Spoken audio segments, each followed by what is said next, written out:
Let's get one thing straight, right here, right now. You don't need to be rich to invest.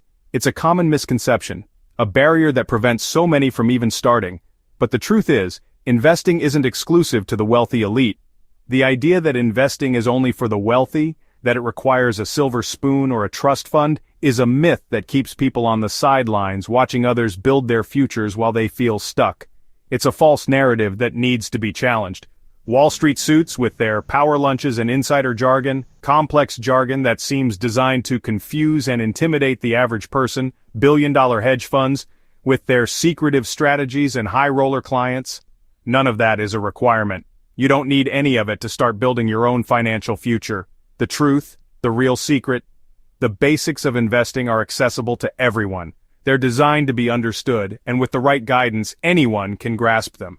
You don't need a finance degree from an Ivy League school or a mountain of cash sitting in your bank account. You can start small with what you have. Real wealth is built slowly, brick by brick, with consistency and good habits. It's about the long game, not get-rich-quick schemes. The so-called elite, those who seem to have it all, just use principles anyone can learn. They're not born with some innate financial genius. They've simply learned the rules of the game. I started with nothing special, a regular job, a small apartment, no inheritance, no family money to fall back on, no lucky stock tip that made me an overnight millionaire. I was living paycheck to paycheck, struggling to make ends meet, thinking investing was out of reach, a luxury I couldn't afford. But small, deliberate actions, consistent effort, and a willingness to learn changed my financial life. They can change yours too. I want to show you the exact steps I took. The strategies, the mindset shifts, no magic, just a formula, a proven system that anyone can follow. This is about more than money. It's not just about accumulating wealth, it's about reclaiming your power, taking control of your future, and building a future with options. A future where you're not limited by your finances. Saving and investing your first $1,000, that initial milestone, is proof you can do it. It's a testament to your commitment and a sign of things to come.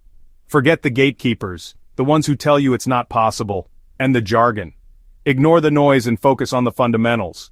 Today, you can decide right now to become an investor, to take control and build the future you deserve.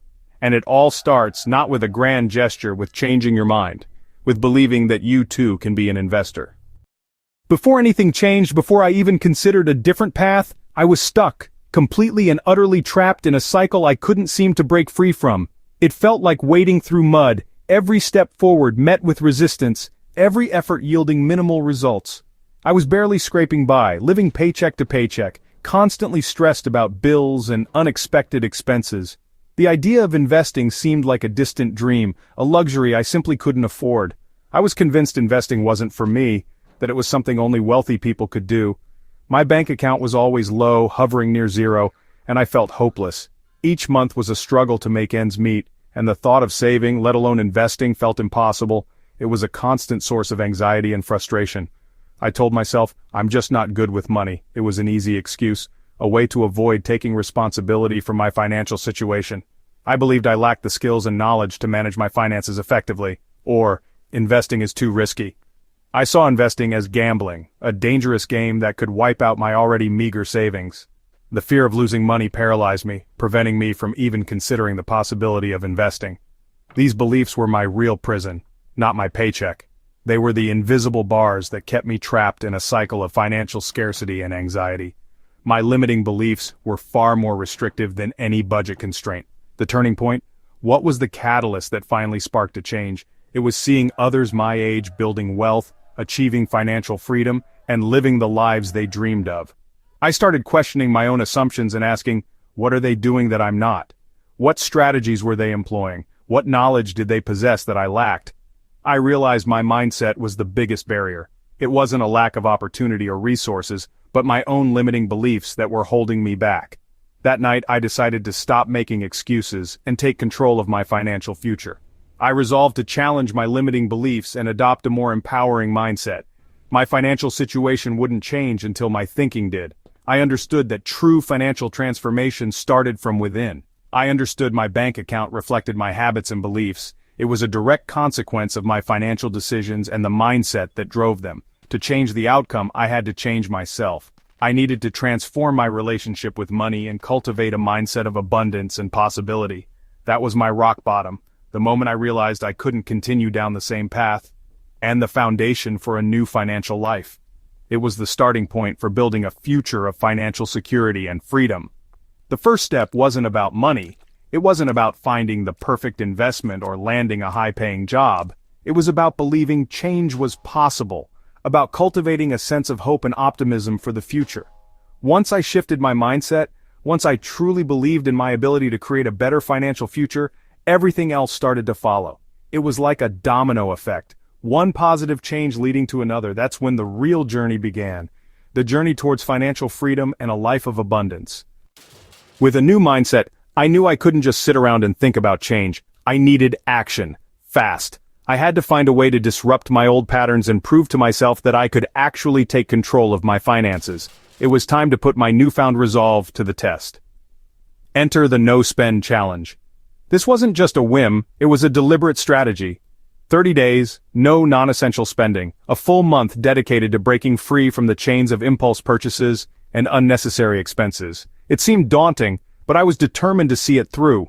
No coffee shops, no takeout, no impulse buys, just essentials, groceries, bills, and anything absolutely necessary to survive. Everything else was off limits. The first week was tough. Old habits die hard. The urge to grab a coffee or order in was almost overwhelming at times. I deleted shopping apps, unsubscribed from marketing emails, and packed my own lunch. Every day, a small victory against the temptation to spend. I realized how much spending was mindless, not necessary. It was almost like I was on autopilot, buying things without even thinking about it.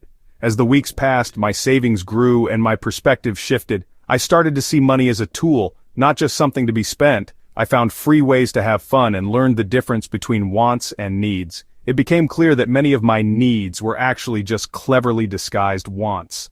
The satisfaction of saving beat any quick shopping thrill. That fleeting high from buying something new just couldn't compare to the feeling of watching my savings grow. By the end, I'd saved hundreds, more than ever before. It was a tangible result of my efforts, a clear indication that I was on the right track. The challenge wasn't about deprivation, it was about control. It was about taking charge of my finances and making conscious decisions about where my money went. It proved I could change my habits and build real savings. It wasn't just a temporary fix. It was a fundamental shift in my relationship with money. That confidence was priceless.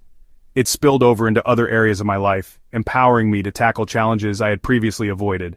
The no-spend challenge broke the cycle and gave me momentum. It freed me from the constant pressure to spend and allowed me to focus on what truly mattered. It was the first real evidence that my new mindset worked. It wasn't just theory anymore, it was a proven strategy for taking control of my financial future. Next, I hunted for hidden leaks in my budget. Subscriptions. I combed through my bank statements and found a graveyard of unused services. Streaming, gym memberships, forgotten apps, over $100 a month, gone. I asked, have I used this in the last month? Does it bring value? If not, I canceled it, no hesitation. Each cancellation felt like a win. The savings added up fast, but the real benefit was awareness. I became a conscious consumer, only paying for what I truly valued. Regularly auditing subscriptions became a habit. This freed up even more cash for my savings goal. Every dollar saved brought me closer to that first 1,000. With spending under control, I turned to my clutter.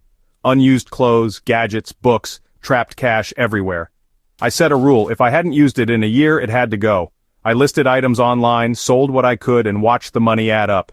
Every sale was a small victory, and a lesson in minimalism. Over a month, I made over $200 just selling old stuff. It wasn't just about the cash, it changed how I thought about buying. Now, I think twice before bringing anything new home. Turning clutter into cash was a game changer. It pushed me much closer to my savings goal. Less stuff, more money, and a lighter mind. I was close to my goal, but needed one last push. Cutting expenses only goes so far, so I looked for a side hustle. I tried food delivery apps on weekends. Flexible, quick cash. Every delivery brought me closer to my target. 10 hours of work, a couple $100 earned. I hit my $1,000 goal. The lesson? You can create extra income when you need it. That final push made all the difference. Saving $1,000 was huge, but letting it sit wasn't enough. I needed to invest it to make my money work for me. I opened a beginner-friendly investment account like a Roth IRA. The process was simple, 15 minutes online. I avoided risky stock picking and chose a low-cost index fund ETF. With one purchase, I owned a piece of hundreds of companies. It wasn't about gambling, it was about smart, diversified growth. That first investment was surreal. I was finally an owner, not just a saver. The hardest part was starting, but it was easier than I thought. Investing demystified, it's about simple, strategic steps. My money was finally working for me. That single action marked the true start of my wealth-building journey. Anyone can do this. You just have to take the leap. The journey from saver to investor is the real milestone. One investment isn't enough, consistency is key. Compound interest works best with regular contributions. I set up automatic transfers to my investment account every month. Automation made saving and investing effortless. It enforced discipline, paying myself first, before spending. Automatic investing also meant I bought more shares when prices were low, fewer when high. No stress, no market timing, just steady progress. Automation removed excuses and kept me on track. My wealth-building journey ran on autopilot. Small regular steps made all the difference. Looking back, the biggest changes weren't just in my bank account. They were in my mindset. Small, consistent actions beat big, rare gestures every time. Don't wait for the perfect moment. Start with what you have. $5 is better than zero. Keep learning. Financial literacy is built, not born. The more you know, the less intimidating it all becomes. It's never too early or too late to start. The best time is now. Here's my challenge. Take action today. Cancel one unused subscription. Sell one item you don't need. Set up an automatic transfer, even if it's just $5. Your future self will thank you. The path to wealth is paved with small, consistent steps. You have the power to change your financial future. Start now.